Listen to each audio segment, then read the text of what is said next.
Mr. Arthur Bargain was a shopkeeper, a profession some might consider lowly, but as he opened his new shop near the end of the high street, he carried himself with all the dignities of his ancestors, who had been gallant knights, people of truth and justice, and wise scholars.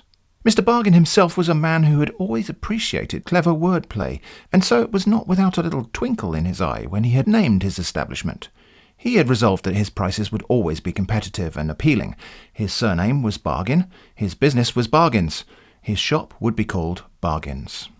Trade was brisk to begin. Customers do love a bargain, and they loved Mr. Bargain's bargain store. But as time went by, more and more of the people coming into the little shop turned out not to be customers at all, but instead only intended to make a clever observation, in truth though an incorrect and therefore not so clever observation, about the inclusion of the apostrophe in the sign above the little shop. At first, Mr. Bargain would merely explain, introducing himself as Mr. Arthur Bargain, owner of the establishment, and explaining that thus the apostrophe was indeed one indicating possession, and was not erroneous.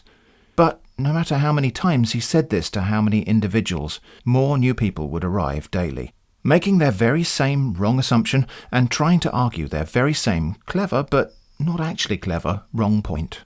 In time, Mr. Bargain grew so tired of this that he had some small cards made, and whenever anyone came in to talk about the apostrophe, he would simply hand them a card, glaring in silent fury, knowing that here before him was yet another potential customer who would now forever be alienated, driven away by either his display of frustrated vexation or by the embarrassment of their own punctured conceit. On some days, a queue of people would form at the shop counter, every one of them wishing to point out the apparently erroneous apostrophe in the shop sign, which was not an error at all.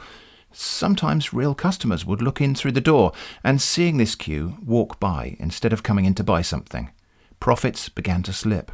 None of these people who came in to talk about the apostrophe were aware that they were an unwitting part of a campaign of quite relentless harassment toward poor Arthur, because they all acted independently. In fact, many of them would never have suspected the bigger pattern at all, considering themselves exceptionally, perhaps uniquely gifted in observing small things like apostrophes in what appeared to be the wrong place.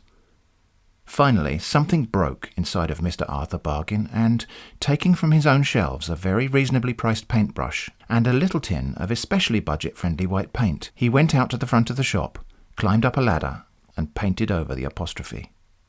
Of course, this created a new problem, in that there was now a noticeable gap between the word bargain and the letter S. He stood back and thought for a little while about whether he should repaint the whole sign, or perhaps rebrand the business entirely. But he never did. His heart simply wasn't in it anymore. The punctuation pedants hadn't won. They had not even set out to win, because there was no prize to win. But he, Mr. Arthur Bargain, had quite undoubtedly lost. And that's the moral of this little tale. Insofar as pedantry is a game, it is a game with no winners, only different kinds of losers.